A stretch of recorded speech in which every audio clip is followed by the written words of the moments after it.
ఈరోజు మనం tasty and spicy mutton biryani ఎలా చేయాలో చూసుకుందాం.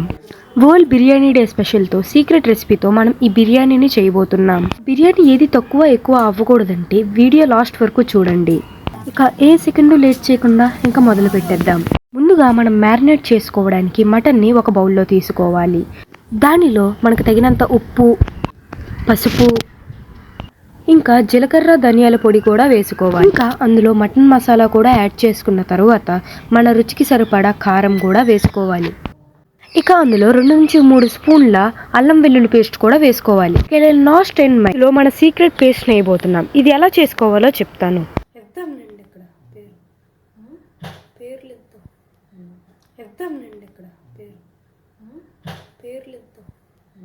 ఇప్పుడు మనం బిర్యానీ కోసం బియ్యం నానబెట్టుకోవాలి. బియ్యాన్ని కనీసం అరగంటైనా నానబెట్టాలి. ఇప్పుడు బిర్యానీ చేయడానికి ఒక గిన్నె తీసుకొని దాంట్లో తగినంతగా 2 నుంచి 3 స్పూన్ల ఆయిల్ వేసుకోండి. తరువాత దాల్చిన చెక్క, ఇలాచి, ధనియాలతో పాటు దానిలో కొన్ని జీడిపప్పులు వేసుకోవాలి. తరువాత దానిలో బాగా చాప్ చేసుకున్న 4 ఉల్లిపాయల్ని వేసుకోవాలి. దానిలో యాడ్ చేసుకున్న తర్వాత ఆ ఆనియన్స్ని బాగా కలపాలి. కొంతసేపటి తర్వాత మూత తీసి మళ్ళీ బాగా కలుపుకోవాలి. మనం ఈ ఉల్లిపాయలు ఈ కలర్ వచ్చేంత వరకు వెయిట్ చేయాలి. తరువాత కొంచెంగా కలుపుకొని అందులో కొద్దిగా కొత్తిమీర మరియు పుదీనా యాడ్ చేసుకోవాలి. తరువాత మొత్తం కలిసినట్టు బాగా కలుపుకోవాలి. ఇప్పుడు అందులో మళ్ళీ అల్లం వెల్లుల్లి పేస్ట్ కొంచెంగా యాడ్ చేసుకోవాలి. ఇప్పుడు మొత్తం కలిసేటట్టు కొంచెం మంచిగా కలుపుకోవాలి. మొదట్లో మనం కలిపి పెట్టుకున్న మటన్ని దీంట్లో వేసి మంచిగా కలపాలి.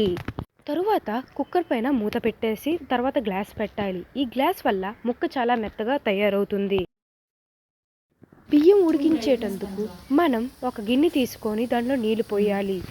తర్వాత దాంట్లో 1 నుంచి 2 స్పూన్ల ఉప్పు కూడా వేసుకోవాలి. అందులో కొద్దిగా పుదీనా కూడా వేసుకుందాం. అందులో కొత్తిమీర కూడా కొద్దిగా వేసుకుందాం. నేనైతే ఒక పక్క బిర్యానీ ఉడికించడానికి ఒక గిన్నె పెట్టుకున్నాను. ఇంకా మటన్ కర్రీ ఒక పక్క తయారవుతుంది. 2 నుంచి 5 నిమిషాల వరకు ఆగి మనం వాటర్ని చూస్తే అది మరుగుతూ ఉంటుంది. ఇలా వచ్చేంత వరకు మీరు మరిగించే ఉంచాలి. తరువాత ఇందులో మనం నానబెట్టిన బియ్యాన్ని మొత్తం వేసేయాలి. తరువాత మనం లోపల వేసిన బియ్యాన్ని మొత్తం కలుపుకోవాలి. ఇప్పుడు మనం మటన్ కర్రీ దగ్గరికి వస్తే ముందుగా గ్లాస్ తీసి తరువాత పైనున్న మూత తీయాలి. తరువాత కొంచెం అటు ఇటు కలుపుకొని మళ్ళీ మూత పెట్టి గ్లాస్ పెట్టేయాలి. 10 నిమిషాల తర్వాత బియ్యం ఉడికిందో లేదో చూసుకోవాలి. అది ఉడికిన తర్వాత అది తీసి మనం పక్కన పెట్టుకోవాలి. కొంతసేపటికి మన మటన్ కర్రీ కూడా అయిపోతుంది. అప్పుడు బియ్యాన్ని కొంచెం కొంచెంగా మనం మటన్ కర్రీలోకి ట్రాన్స్ఫర్ చేయాలి. మీరు మటన్ని ఎంతసేపు అయితే మ్యారినేట్ చేస్తారో అంత టేస్ట్ వస్తుంది. అందులో అన్నం మొత్తం వేసేసాక చివరిలో పైన కొంచెం కొత్తిమీర కూడా వేసుకుంటే టేస్ట్ వస్తుంది. మీరు కావాలనుకుంటే దీని మీద పుదీనా కూడా కొంచెం జల్లుకోవచ్చు. ఇంకా ఎక్స్ట్రా టేస్ట్ కోసం మీరు క్యాష్యూ నట్స్ని కూడా కొద్దిగా యాడ్ చేసుకోవచ్చు. ఇక దీని మీద కొద్దిగా మటన్ మసాలా మళ్ళీ వేసుకోవాలి. మటన్ మసాలా 5 నుంచి 10 నిమిషాల వరకు మనం పొయ్యి మీద పెట్టుకొని వాటిని వెయిట్ చేయాలి. ఇక ముఖ్యంగా దానిపైన గ్లాస్ కూడా పెట్టాలి. అంతే, ఇంకా మన tasty secret recipe mutton biryani ready అయిపోయినట్టే. ఇక లాస్ట్లో కింద నుంచి పై వరకు మొత్తం బాగా కలుపుకోవాలి.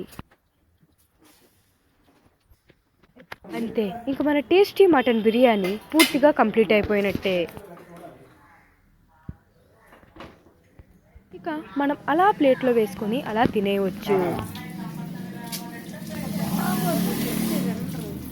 ఈ సీక్రెట్ మటన్ బిర్యానీ అయితే చాలా టేస్టీగా ఉంది. కావాలంటే మీరు ట్రై చేసి తినండి.